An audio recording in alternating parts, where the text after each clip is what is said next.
C'est une icône de la culture pop, un artiste hors norme avec un style unique. Vous l'auriez deviné, nous allons parler de David Bowie. David Bowie, homme au visage multiple, icône du rock, reconnu par tous pour son art, la liste est longue. Mais comment est-il arrivé jusqu'à ce statut de légende ? C'est ce que nous allons essayer de comprendre avec l'aide de notre expert sur son histoire, le sosie David Bowie. Comment se sont déroulés les débuts de la carrière de David Bowie ? Eh bien, ses débuts furent catastrophiques, surtout en termes de vente en fait.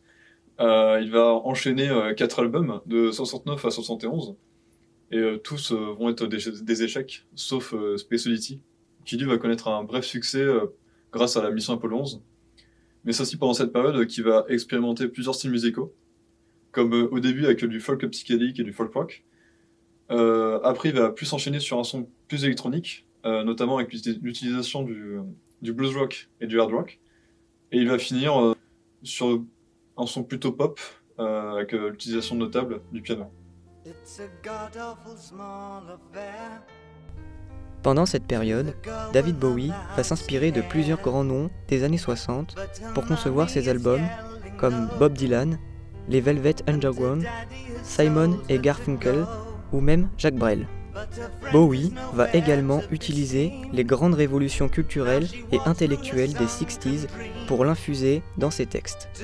Les hippies, la drogue, la mort, mais aussi ses expériences personnelles vont prendre une grande place dans le cœur de ses morceaux. Mais c'est aussi pendant cette période que Bowie va s'intéresser au mime et à la commedia dell'arte. L'idée d'interpréter un personnage sur scène le séduit. Il créa donc le personnage de Major Tom dans son morceau Space Oddity.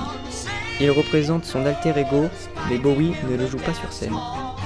La rupture entre les années 60 et les années 70 va être très brutale pour le monde du rock. Les nouvelles icônes meurent prématurément.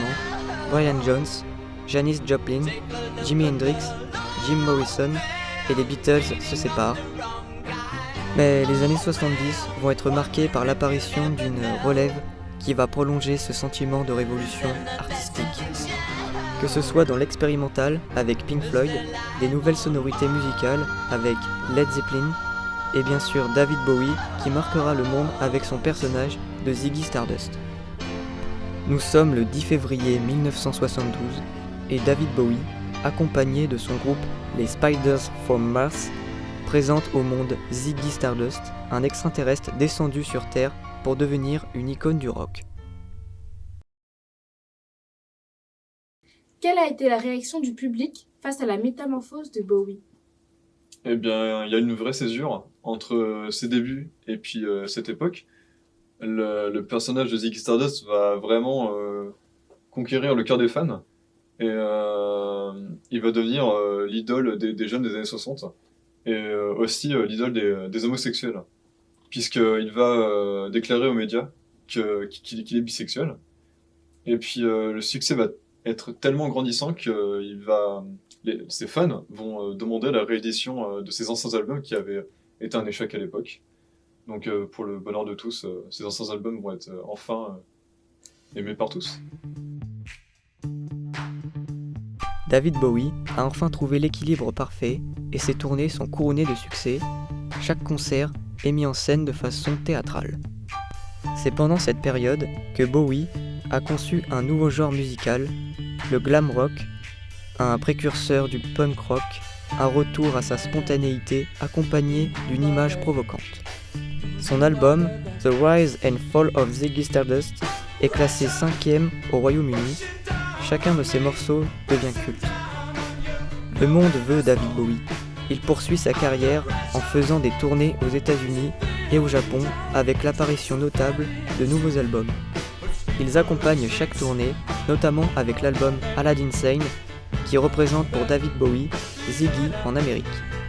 L'époque de Ziggy Stardust va être plutôt brève, puisqu'au fil des tournées, entre héroïne et orgie, Bowie éprouve de plus en plus de difficultés à faire la part des choses entre sa propre identité et celle de son personnage, dans lequel il se projette totalement. Ses concerts vont aussi devenir de plus en plus choquants, venant à simuler une fellation et arriver presque nu sur scène. David Bowie pousse au maximum son interprétation du personnage et pousse l'art du rock à une symbiose artistique entre musique, expérimentation, littérature, théâtre et cinéma. Mais le 3 juillet 1973, Bowie annonce la fin de Ziggy Stardust. Une autre mutation de Bowie est en cours. En 1974, Bowie s'installe à Los Angeles, il s'imprègne de la culture américaine et va s'en inspirer pour concevoir ses prochains albums. Le tout en étant dans la continuité de Ziggy Stardust et en ayant les mêmes ambitions artistiques.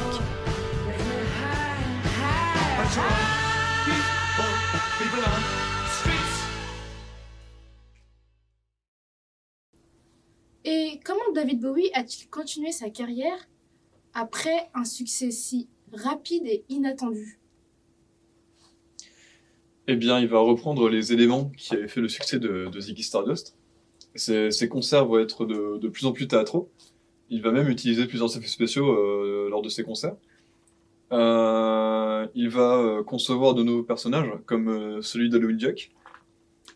Et il va aussi s'inspirer de la littérature américaine pour l'écriture de ses paroles, notamment avec l'album Diamond Dogs, qui va être une adaptation non officielle de 1984 de George Orwell. Et musicalement, il va expérimenter de nouveaux genres musicaux, comme le funk et la soul. Donc sa vie aux États-Unis va être une source d'inspiration.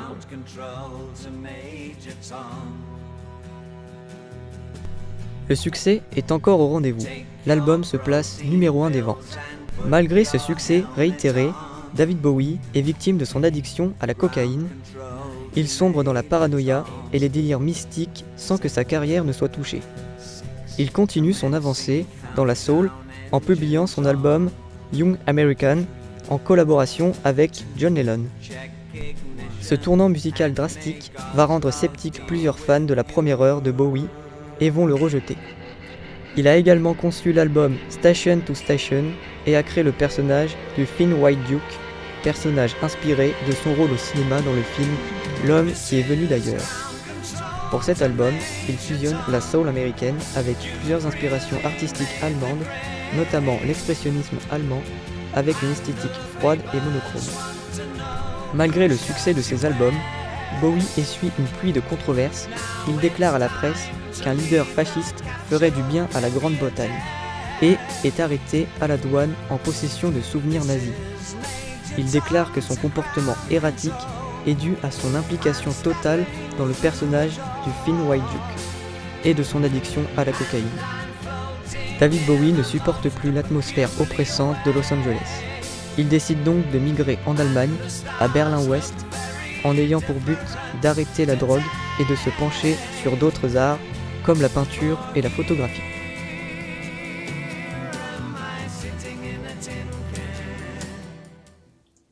Dites-moi, comment David Bowie va-t-il vivre sa nouvelle vie en Allemagne?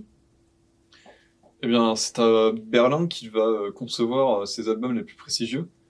C'est un point culminant de sa carrière puisqu'il va créer la trilogie berlinoise, donc Low, Heroes et Lodger. C'est 3 albums qui sont très très appréciés par ses fans.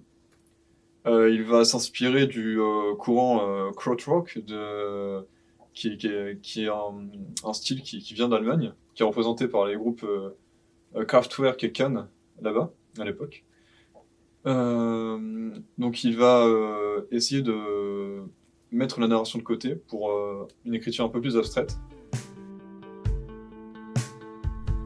David Bowie, fidèle à lui-même, continue à tester plein de styles. Il lui arrive d'enregistrer plusieurs morceaux d'une toute autre manière, comme échanger les instruments des musiciens ou passer à l'envers une bande instrumentale. David Bowie réussit à perfectionner son art lors des années à suivre. Dans les années 80, il devient une icône des nouveaux romantiques, courant dérivé de la New Wave grâce au succès des morceaux Let's Dance, Ashes to Ashes et Modern Love. Il enchaînera plusieurs collaborations prestigieuses avec Queen pour le morceau Under Pressure, Giorgio Moroder et Tina Turner. Il accentuera sa carrière au cinéma en interprétant l'antagoniste du film Labyrinthe et en collaborant avec David Lynch sur la série Twin Peaks où il interprète un personnage. Il touche aussi à plusieurs autres styles musicaux comme l'électronique dans les années 90 et le néoclassique dans les années 2000. Et puis vint son dernier album, Black Star. Se sachant condamné d'un cancer du foie, Bowie livre à ses fans une lettre d'adieu, un album testament. Il mourra 2 jours après la sortie de celui-ci, pendant que le monde est en extase. Bowie a consacré toute son existence à l'art jusqu'à ses derniers jours. C'est ainsi que Bowie marqua l'histoire.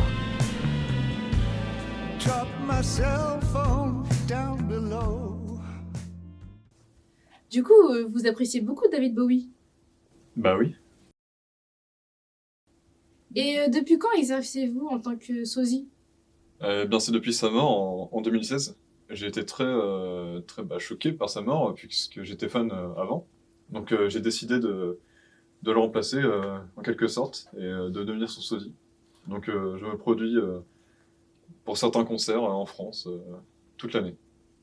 Je vous remercie beaucoup d'être venu pour cette interview. On a pu en savoir plus sur David Bowie. Eh bien, merci beaucoup.